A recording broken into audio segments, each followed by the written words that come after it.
Kasi dalawang uri po ang bakla. Unang uri ng bakla, sa pananamit, sa pananalita, sa paglalakad, ang tawag dyan, mukhannas, nagme-makeup, nagle-lipstick, nagbabra. Walang problema sa panty. Kaya pwede rin magpanty naman ng lalaki. Pero yung bra, talagang hindi matatanggap na magbra kami. Kaya yung si lalaki, pwede niyang hiramin ng panty ni misis niya pag naubusan na siya ng brief. Walang problema doon. So, ang tawag dyan, mukhannas.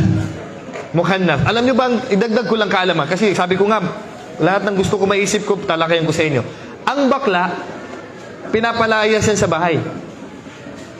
Sabi ng propeta sallallahu alaihi wasallam sa hadis ni Imam al-Bukhari, akhrijuhum min buyutikum. Pasensya na po pag may bakla dito, pero hindi na ako titingin, kaya baka magalit. Pero sa tingin ko, wala naman siguro bakla dito, alhamdulillah. Kung may bakla, mula ngayon, magpakalalaki ka na. Sabi ng propeta Muhammad sallallahu alaihi wasallam, akhrijuhum min buyutikum. Kaya mo bang, nay, kaya mo ba palayasin anak mo? Pag hindi mo kaya, sinalungat mong propeta. Sabi ng propeta, akhrijuhum min buyutikum, palayasin ninyo sila sa bahay nyo. Pero may paniniwala sa atin, di ba, na pag daw naupuan ng bakla, marumi daw. Kailangan daw linisan. Hindi po marumi ang bakla. Hindi po marumi ang non-Muslim. Pero sila po ay sinumpa ng Allah subhanahu wa ta'ala at sinumpa ng propeta sallallahu alaihi wasallam. Ang ginagawa ng propeta sallallahu alaihi wasallam sa mga bakla noon ay pinapalayas siya sa Madina, pero pinapabalik niya every Saturday para kumuha ng pagkain. Kumbaga, kung may bakla sa pamilya niyo, palayasin mo lang, pabalikin mo lang pagkuha ng pagkain ng baon. Oo. Pero palayasin mo, hindi yan pwede patirahin sa bahay. Yun ang utos ng propeta sallallahu alaihi wasallam.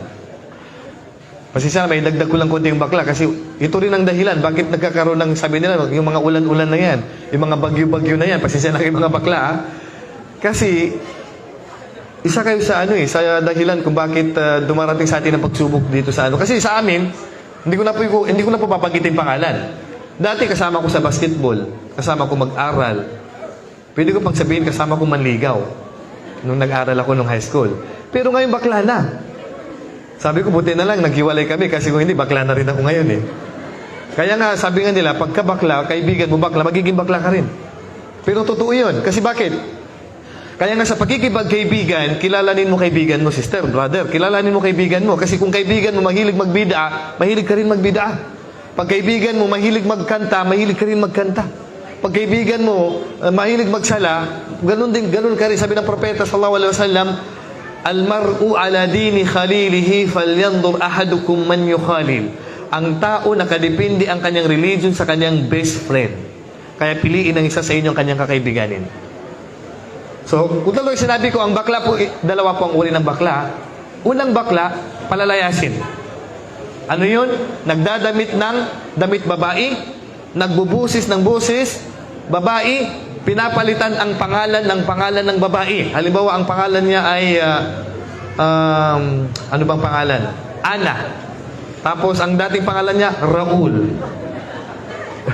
Naging Ana. Pero, Raul. So, isa yun sa isinusumpa ng Allah subhanahu wa ta'ala. So, palalayasin yun. Ang tawag sa kanila sa wikang Arabic, mukhannas. Pag yung bakla, ang ginawa ng propeta, pinalayas lang yun Pag ang bakla, isinasabuhay niya, ibang batas doon. Ang tinutukoy ko dito, bakla sa lalaki, nagsasama sa isang bubong. Pag, ang tawag dyan, liwat. Galing sa kay Lut alayhi salam. Ang tawag sa kanila, liwat. Ibig sabihin, gagawin nila ang ginagawa ng mag-asawa. Na talagang lalaki sa lalaki man yan, hindi mangyayari yun. Pero gagawin nila ang ginagawa ng mag-asawang lalaki at babae. Anong hatol sa kanila? Ito binabanggit ko lang, pero hindi ko sinasabi pagkatapos ito, maghanap kayo ng bakla, tapos gawin nyo itong sasabihin ko. Hahatulan sila ng kamatayan. Anumang bakla na nakikipagtalik sa kapwa niya lalaki, ay hinahatulan sila ng kamatayan sa batas ng Islam. Pero siyempre sa panahon natin ngayon, hindi natin may apply yun kasi nasa bansang Pilipinas tayo. Pag natagpuan na sila na nagtatalik, liwat. Pero hindi nabanggit kung anong paraan ang pagpatay sa kanila. Nagkaroon ng opinion pati mga sahaba. Alam nyo ba, mayroong nagsabi na ang paraan ng pagpatay sa bakla na pagpadir, yung padir, dadaganan. Kung may Maguindanao pa dito na dadsangan ng dingding na gawa sa bakal o kaya ay simento. Yan ang una. Pangalawang opinion ng ating mga ulama, ihuhulog sa taas ng building o taas ng bundok. O yung mga bakla, kaya mag-iingat kayo kasi itong parusa nyo, dito pala sa mundo yun. Iaakyat sila sa bundok o sa taas ng building, tapos ilaglag. Ganun kabigat ang parusa sa kanila.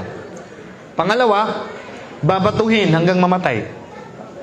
Babatuhin hanggang mamatay. Mayroon pang opinion, susunugin. Grabe ang mga opinion ng ating mga ulama. Ganyan ang ginagawa sa mga bakla. Paumanin lang sa mga bakla. Huwag kayo magalit. Binabanggit ko lang po yung hatol. Kasi wala naman talagang bakla sa Islam. Walang bakla sa Islam. Magpakalalaki tayo. Kasi wala nang nag-aasawa sa mga babae, dagdagan mo pa. Upos na ngayong lalaki, nandyan ka pa, magdagdag ka pa, nagbababae ka pa. Okay, so yan po, ang tawag dyan ay liwat.